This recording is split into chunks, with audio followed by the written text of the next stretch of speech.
Hello दोस्तों, नमस्कार। आज की दुनिया में एक बहुत बड़ी प्रॉब्लम हर घर में एक आ चुकी है कि जहाँ पर कुछ लोगों को ऐसा लगता है या उनके साथ ऐसा होता है कि उनको वो इज़्ज़त, वो सम्मान नहीं मिलता है जो वो डिज़र्व करते हैं। देखो, चिंता का विषय ये नहीं है, आप ये सोचना बंद कर दीजिए कि आपको इज़्ज़त नहीं मिल रही, आपको सम्मान नहीं मिल रहा। आप ये सोचना शुरू करिए कि आखिर वो सम्मान, वो इज़्ज़त आपको क्यों नहीं मिल रही है जिसके के लिए आप डिज़र्व करते हैं। अगर हम इस बात पे चर्चा करेंगे तो हम इस चीज़ का हल निकाल पाएंगे कि आखिर हमें वो सम्मान, वो इज़्ज़त क्यों नहीं मिल रही है। आखिर हम ऐसा क्या कर रहे हैं कि जो हमें वो इज़्ज़त और सम्मान नहीं मिल रहा है। तो अगर हम उस चीज़ को पकड़ पाएंगे तो फिर हम वो इज़्ज़त और वो सम्मान भी अपना वापस ला सकते हैं। देखो, इज़्ज़त कब नहीं मिलती है, कब लोग नकारने लगते हैं, अरे ये तो ऐसे ही है, इसको तो कोई काम नहीं है। ऐसा होता है ना, ज़्यादातर जो लड़के होते हैं उनको घर में इज़्ज़त, अगर कुछ लोग हैं वो कुछ नहीं कर रहे हैं तो उनको इज़्ज़त इसलिए नहीं मिल रही, ये तो सारा दिन बैठा रहता है, काम नहीं करता है। तो ये बात आप याद रखना, इज़्ज़त वहीं नहीं मिलती है जहां आप ज़रूरत से ज़्यादा अवेलेबल रहते हो। अगर मान लीजिए आपकी काम करने की उम्र है और आप काम ना करके आप घर पे बैठे हो, आप घर पे 24 घंटा लोगों को अवेलेबल हो, जो भी चाहता है आपसे बात कर लेता है, जो भी चाहता है आपसे कुछ मंगा लेता है, मतलब आप इतना अवेलेबल हो कि सबकी सेवा करने के लिए तत्पर हो, लेकिन फिर भी आपको इज़्ज़त नहीं मिलती। क्योंकि ये दुनिया का सत्य है कि जो जितना ज़्यादा किसी भी रिश्ते में अवेलेबल रहेगा उसकी इज्जत उतनी कम होती जाएगी। कहा जाता है ना कि बार बार घर जाने से, किसी के भी घर जाने से इज्जत कम होती है। जी हाँ, बिल्कुल सही कहा जाता है। अगर आप बार बार किसी के घर जाओगे, ठीक है, तो वहाँ का बच्चा निकलेगा, आपको बोलेगा नमस्ते अंकल, नमस्ते अंकल, नमस्ते। जब रोज़ जाने लगेंगे तो एक छोटा बच्चा भी इरिटेट हो जाएगा कि यार ये तो रोज़ आते हैं, अब मैं क्या ही इनसे नमस्ते करूँ। तो वो भी कमरे में छिपने लगेगा, वो आपको नमस्ते नहीं करेगा, आपको अवॉइड करेगा। यानी कहीं ना कहीं उस बच्चे के दिमाग में भी आपकी इज्जत कम हो गई। एक उदाहरण दे रही हूँ। तो इसी तरह अगर आप ज़्यादा से ज़्यादा अवेलेबल रहते हो, कहीं पर भी अपना बीच में घुसे रहते हो हर जगह, तो आपको वहाँ इज़्ज़त नहीं मिलेगी। इसलिए आप अपने को बिज़ी रखना शुरू करो। जब भी कोई आपको कुछ कहे तो कहे नहीं मैं ये काम कर रहा हूँ। आपके पास मान लीजिए कोई काम नहीं, मैं ये नहीं कहती कि हर की नौकरी ही लग जाती है, सब कुछ लग जाता है, तो आप बुक्स ले आइए, आप उसको पढ़िए, आप उनमें ध्यान लगाइए, आप तैयारी करना शुरू करिए, आप अवेलेबल मत रहिए। मतलब अगर आप बुक्स पढ़ते रहिए, कोई आपसे बुलाए नहीं मैं नहीं आ सकता, मैं पढ़ाई कर रहा हूँ, तो आप देखेंगे धीरे धीरे लोग आपकी इज्जत करने लगेंगे कि जब आप अवेलेबल नहीं होंगे। अब यहाँ पे तो ये एक उनकी बात हो गई कि जो घर में कुछ नहीं कर रहे हैं उनकी इज्जत होना बंद हो जाती है। अब दूसरा होता है कि घर में जब बड़े बुजुर्ग होते हैं लोग उनकी भी इज्जत करना बंद कर देते हैं। क्यों बंद कर देते हैं? उनसे कुछ पूछना नहीं चाहते, उनको साइड में रख देते हैं। क्यों रख देते हैं?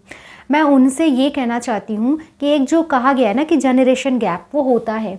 अगर आप अपनी फैमिली के किसी भी मैटर में जब बड़े बुजुर्ग ना बिना पूछे का राय देने लगते हैं तो सवाल ये नहीं उठता कि मतलब हर बार ये नहीं सही है कि आपकी राय आपके नीचे वाले जो जनरेशन के बच्चे हैं उनसे मैच खाए और आप अपनी राय बिना पूछे उन पे थोपने लगे, उनको बताने लगे, तो 100% आपकी इज़्ज़त कोई नहीं करेगा। तो आप भी अपनी इज़्ज़त आपकी इसी में है कि जब आपसे कोई चीज़ पूछी जाए तब आप उस पर राय दें।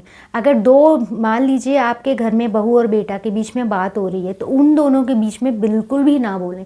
अगर आप बोलेंगे और कहीं गलती से आप गलत बोल देंगे, या हो सकता है आप सही भी बोल रहे हों, तो भी अगले इंसान को बुरा लग जाता है कि ये हम दोनों के बीच में क्यों बोल रहे हैं।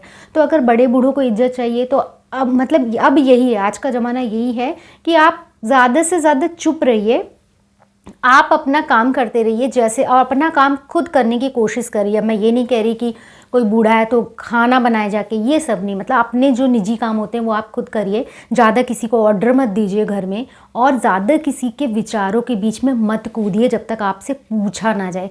आज की जनरेशन में ऐसे ही है, कोई किसी की नहीं सुनना चाहता, सब अपनी मर्ज़ी के मालिक है। जब किसी को करना वही है जो उसने सोच लिया है तो आपके बोलने से क्या ही फ़र्क पड़ेगा। फ़र्क सिर्फ आपको पड़ेगा कि लोग कहेंगे देखो बिना पूछे क्यों बीच में कूद पड़ते हैं।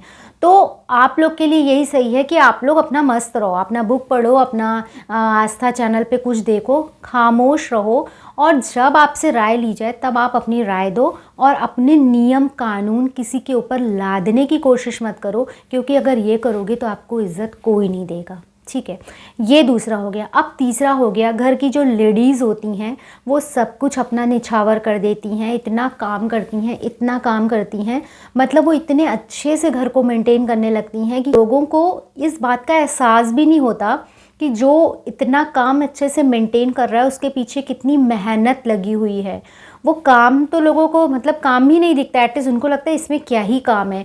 और सब कुछ प्रॉपर वे में एकदम अच्छा रहना, घर की घरेलू औरतें कितने अच्छे से घर चलाती हैं, मेंटेन करती हैं, बच्चों को स्कूल भेजती हैं, उनका होमवर्क कराती हैं, तो ये सब एक उनके लिए कॉमन हो जाता है, अरे ये तो करना इसका फ़र्ज़ है। फिर वहाँ पे आपकी कोई इज़्ज़त नहीं करता कि मतलब आपको एकदम इतना आप काम करती हैं कि आपको वहाँ पे एकदम एज अ होम मेड समझा जाता है कि ये ले आओ, वो कर लो, ये ले आओ, करो, करती क्या हो, सारा दिन बैठी रहती हूँ।